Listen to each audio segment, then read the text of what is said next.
नमस्कार, बहुत स्वागत है आपका। आप देख रहे हैं लाख टके की बात और मैं हूं आपके साथ शीनम शर्मा। नमस्कार, मैं हूं आपके साथ में मनदीप। लाख टके की बात में सबसे पहले बात होगी केशव प्रसाद मौर्य ने कांग्रेस पर पीओके सरेंडर वाला साधा है निशाना और कांग्रेस और एसपी ने भी पलटवार किया है। इसके बाद बात करेंगे मथुरा कॉरिडोर पर सियासी संग्राम जारी है। अजय राय के बयान पर बीजेपी ने जवाब दिया है। साथ ही बात होगी वक्फ उम्मीद पोर्टल लॉन्च होने पर कांग्रेस को क्यों हो रही है टेंशन। और फिर बात करेंगे अखिलेश पर संगीत सोम के दिए गए विवादित बयान पर मचे घमासान की। वहीं चिनाब ब्रिज से पीएम मोदी ने पाक को दिया है कड़ा संदेश। देखते हैं खबरें विस्तार से।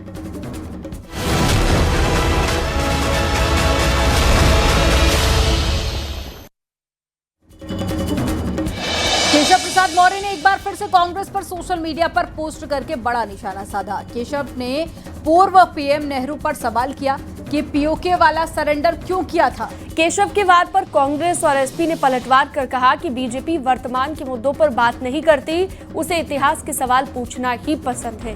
कांग्रेस ने कहा कि केशव मौर्य को कोई सीरियस नहीं लेता।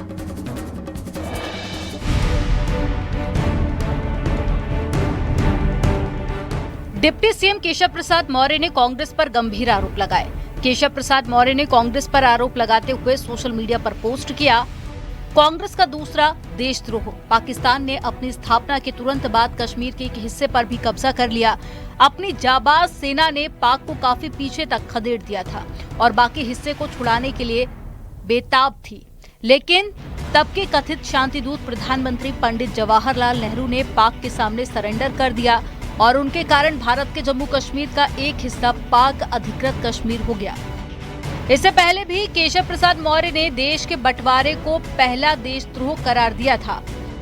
केशव मौर्य पर पलटवार करते हुए कांग्रेस का कहना है कि केशव मौर्य जानते हैं कि पार्टी में उनका वजूद क्या है, सुर्खियों में बने रहने के लिए ये सब करते हैं। Keshav Maurya ji deputy chief minister Uttar Pradesh के बोलते ज्यादा रहते हैं और भारतीय जनता पार्टी में उनका क्या वजूद है सब जानते हैं। और मुख्यमंत्री योगी एक कुर्सी भी नहीं देते हैं, लेकिन सबके ऊपर हमला बोलते रहते हैं। कभी समाजवादी पार्टी, कभी कांग्रेस, अभी एक झूठी बात कही। केशव मौर्य के पोस्ट पर समाजवादी पार्टी ने पूछा कि बीजेपी वर्तमान पर बात क्यों नहीं करती। क्या झूठ क्या है वो भी जानता है। सवाल ये है कि आज जब सवाल भारतीय जनता पार्टी की केंद्र की सरकार से पूछा जा रहा है, वर्तमान पे जब सवाल हो रहे हैं तो वो भूतकाल के पीछे छुप के भारतीय जनता पार्टी वर्तमान के सवालों से भागना चाहती है। बीजेपी प्रवक्ता ने केशव मौर्य के बयान का समर्थन करते हुए कांग्रेस पर तंज कसा और उसे पाकिस्तान परस्त बताया है। देखिए, कांग्रेस का अपना इतिहास रहा है। दादा नाना जो है पीओके दे देते हैं। दादी 90,000 सैनिकों को जनरल नियाजी के नेतृत्व में जिसने समर्पण किया था उसे छोड़ देती है और फिर कहती है मोदी जी पीओके लो और बदला लो। मेरा ये कहना है कि कांग्रेस का एक पैर निश्चित तौर पर पाकिस्तान परस्त है, इसमें कोई दो राय नहीं है। सोशल मीडिया पर केशव मौर्य लगातार कांग्रेस पर हमलावर हैं। कभी बंटवारे को लेकर तो कभी सरेंडर को लेकर निशाना साध रहे हैं। वहीं विपक्ष की तरफ से भी पलटवार जारी है। न्यूज़ 18 के लिए ब्यूरो रिपोर्ट।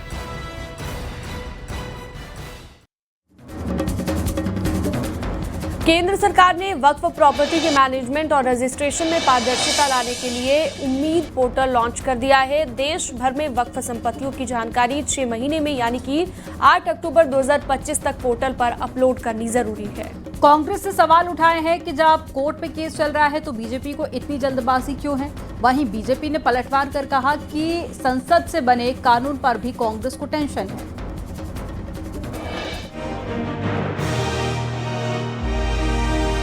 केंद्र सरकार ने वक्फ संपत्तियों के प्रबंधन और रजिस्ट्रेशन में पारदर्शिता लाने के लिए आज उम्मीद पोर्टल की शुरुआत की। अल्पसंख्यक मामलों के मंत्री किरेन रिजिजू ने इस पोर्टल को लॉन्च किया। पिछले संसद सत्र में 1995 के वक्फ कानून में बदलाव करते हुए इसका नाम बदलकर उम्मीद कानून कर दिया गया। ये नया कानून 8 अप्रैल 2025 से लागू हुआ है। जितने भी वक्फ बोर्ड्स हैं उनसे अनुरोध करूंगा कि जो तय किया गया टाइमलाइन है इसको सब पाबंदी मान करके इसको मान्यता मानते हुए पूरा करना है। कांग्रेस नेता उदित राज ने इसे लेकर सवाल उठाए हैं। उनका कहना है कि जब कोर्ट में केस चल रहा है तो बीजेपी को इतनी जल्दबाजी क्यों है। उम्मीद पोर्टल लॉन्च 6 जून से कर रहे हैं कि वक्फ की प्रॉपर्टी का रजिस्ट्रेशन होना चाहिए। जब मुकदमा सुप्रीम कोर्ट में है और मैं पिटिशनर हूं, दलित ओबीसी माइनॉरिटी आदिवासी डोमा की तरफ से पिटिशनर हूं, मेरे एडवोकेट शाहिद अली जी हैं। अब फैसला अभी आना बाकी है, तो इतनी क्या जल्दी है। कांग्रेस पर बीजेपी ने पलटवार किया है। बीजेपी का कहना है कि संसद से बने कानून पर भी कांग्रेस को टेंशन है। अगर मुस्लिम समाज के भलाई के लिए केंद्र की हमारी मोदी सरकार कोई काम कर रही है तो इसमें विरोध करना कहीं से भी जायज़ नहीं। हम सब मुसलमानों का भला चाहते हैं, मुसलमानों का विकास चाहते हैं, ये हमारा एजेंडा है और वक्फ के माध्यम से आम गरीब पिछड़े पासमानदा मुसलमानों का भला होना चाहिए। और लूट की लंबट लाबी पर जो है वो जो नाकाबंदी और तालाबंदी है वो पूरे के पूरे वक्फ सिस्टम की बेहतरी के लिए है, समाज की बेहतरी के लिए और देश की बेहतरी के लिए। देश भर की सभी वक्फ संपत्तियों की जानकारी 6 महीने के भीतर यानी 8 अक्टूबर 2025 तक उम्मीद पोर्टल पर अपलोड करना अनिवार्य कर दिया गया है।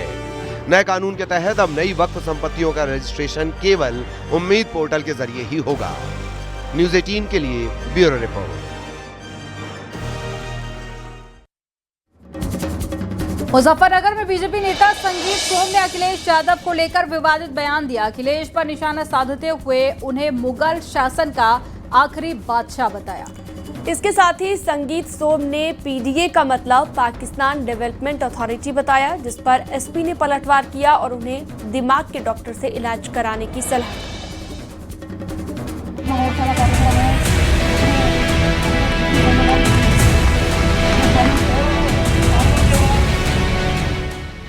मुजफ्फरनगर में आर्य समाज मंदिर में आयोजित संयुक्त हिंदू मोर्चा के कार्यक्रम में बीजेपी नेता संगीत सोम ने विवादित बयान दिया। संगीत सोम ने अखिलेश यादव पर निशाना साधते हुए उन्हें मुगल शासक का आखिरी बादशाह बता दिया।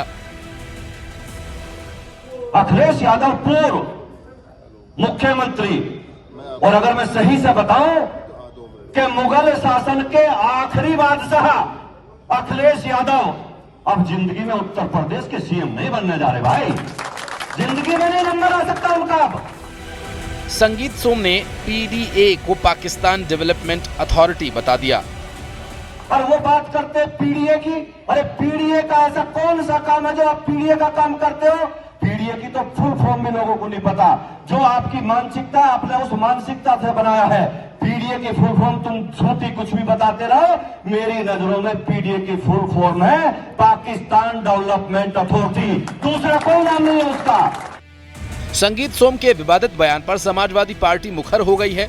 एसपी सांसद वीरेंद्र सिंह ने ये कहा कि उन्हें संगीत सोम के राजपूत वाले डीएनए पर ही शक है।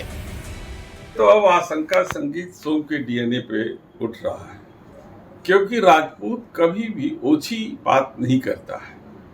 राजपूत ने हमेशा बड़ों का सम्मान किया है और जब भी बात राजपूत अगर असली है कहेगा तो ठोस बात कहेगा, गंभीर बात कहेगा। इसलिए मुझे खुद संगीत सोम के डीएनए को राजपूती होने पर आशंका है। वहीं एसपी प्रवक्ता का कहना है कि संगीत सोम मानसिक तौर पर बीमार हैं, उनका इलाज का खर्च भी पार्टी उठाने को तैयार है। समाजवादी पार्टी ने लखनऊ के नूर मंजिल में एक जो मानसिक चिकित्सालय है वहाँ पे उनके संगीत सोम के लिए एक बेड रिजर्व कर दिया है और उनका मानसिक इलाज का जितना भी खर्च होगा वो समाजवादी पार्टी उठाएगी।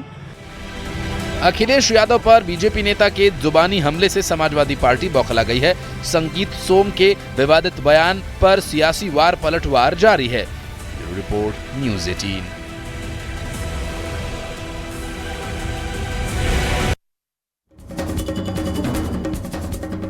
बांके बिहारी मंदिर कॉरिडोर को लेकर सियासत तेज हो गई है। गोस्वामी परिवार कॉरिडोर निर्माण का विरोध कर रहा है, जिनके समर्थन में पहुंचे अजय राय ने बीजेपी पर बड़ा हमला बोला।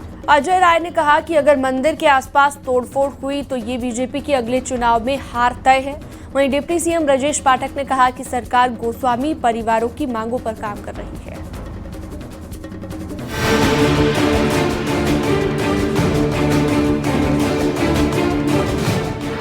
मथुरा के बांके बिहारी मंदिर के लिए कॉरिडोर को लेकर सियासत तेज हो गई है।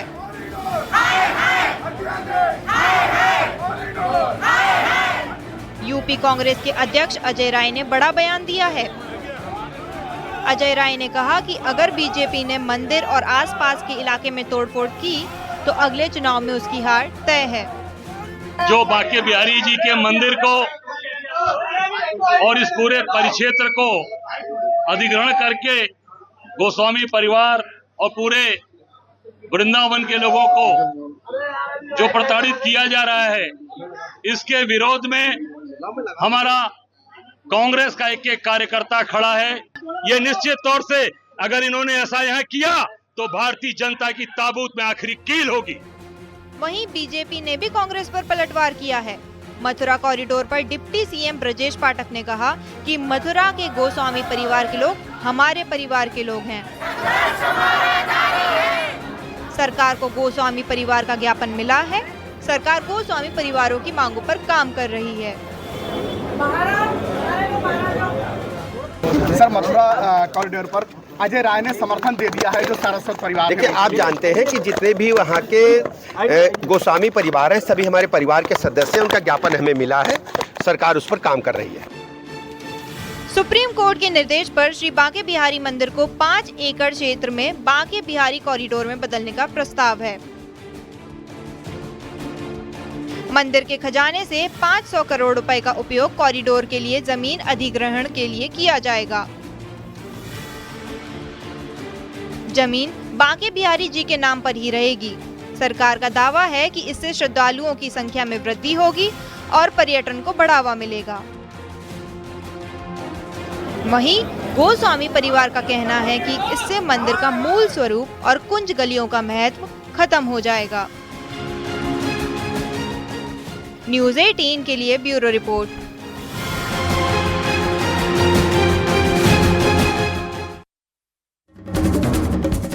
पीएम मोदी ने कटरा रेलवे स्टेशन से श्रीनगर के लिए वंदे भारत ट्रेन को हरी झंडी दिखाई। इससे पहले रियासी में चिनाब ब्रिज का उद्घाटन किया।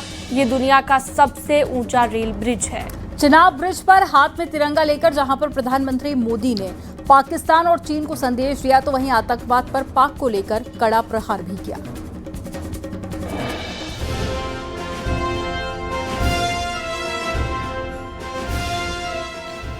जम्मू कश्मीर के लोगों को पीएम मोदी ने चिनाब ब्रिज के रूप में बड़ी सौगात दे दी। पीएम मोदी ने दुनिया के सबसे ऊंचे railway arch bridge Chenab bridge का उद्घाटन किया। उपराज्यपाल मनोज सिन्हा, सीएम उमर अब्दुल्ला और रेल मंत्री अश्विनी वैष्णव भी इस मौके पर वहां मौजूद रहे। भारत की एकता और भारत की इच्छा शक्ति का विराट उत्सव है।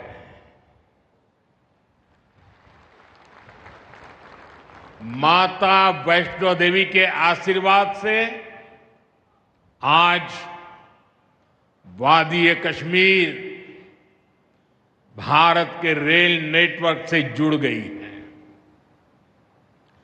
मां भारती का वर्णन करते हुए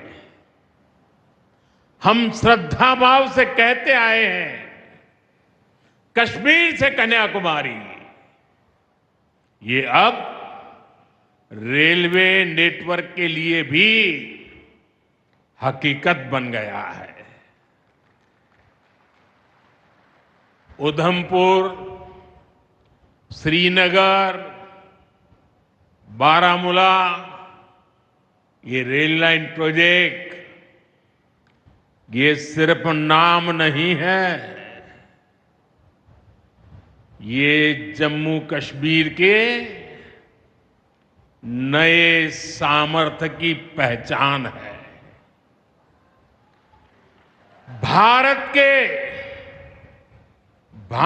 के नए सामर्थ्य का जयघोष है।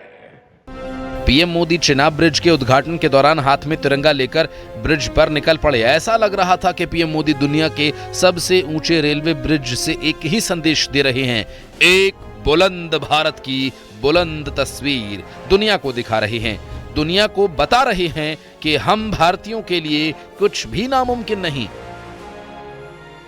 22 अप्रैल को पहलगाम में जो कुछ हुआ वो इसी का उदाहरण है। पाकिस्तान ने पहलगाम में इंसानियत और कश्मीरियत दोनों पर वार किया। उसका इरादा भारत में दंगे कराने का था। चिनाब पुल के उद्घाटन के बाद पीएम मोदी ने जम्मू कश्मीर में अंजी नदी पर भारत के पहले केबल स्टेड रेलवे पुल का उद्घाटन किया। प्रधानमंत्री नरेंद्र मोदी ने अपने पोस्ट के जरिए जानकारी दी कि चिनाब रेल पुल जम्मू कश्मीर और श्रीनगर के बीच संपर्क में सुधार करेगा। अंजी ब्रिज चुनौतीपूर्ण इलाके में भारत का पहला केबल स्टेड रेल पुल है। उधमपुर श्रीनगर बारामूला रेल लिंक परियोजना सभी मौसम में संपर्क सुनिश्चित करती है। माता वैष्णो देवी कटरा से श्रीनगर वंदे भारत ट्रेन आध्यात्मिक पर्यटन को बढ़ावा देगी और आजीविका के अवसर पैदा करेगी। Report news 18।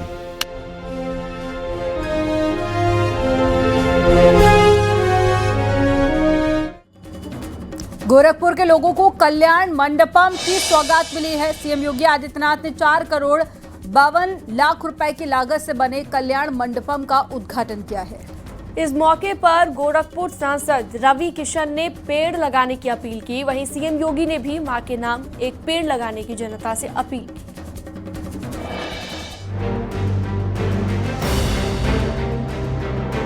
गोरखपुर में कल्याण मंडपम का सीएम योगी ने उद्घाटन किया।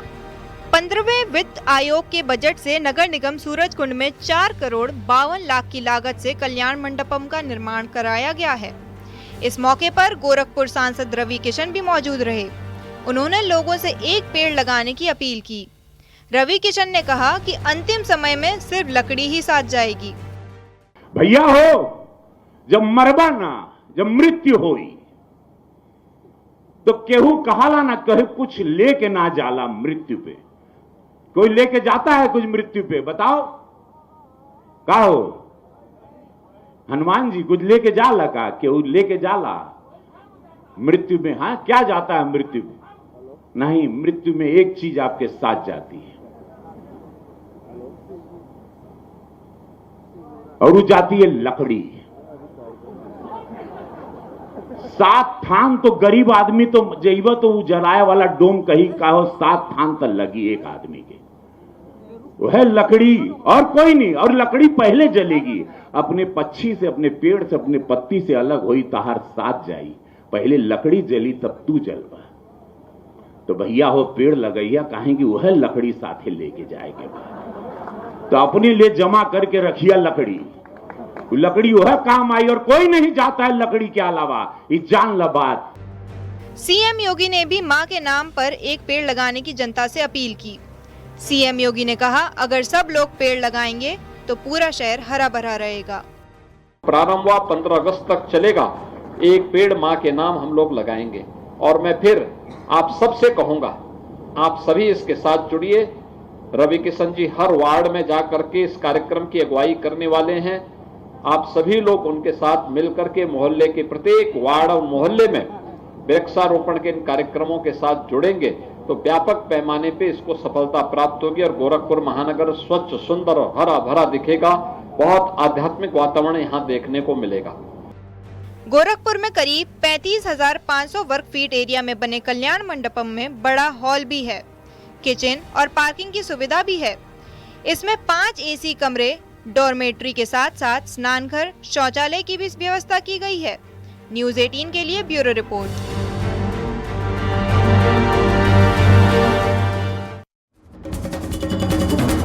और रुकते एक छोटे से ब्रेक के लिए। आप देखते रहिए न्यूज़ 18।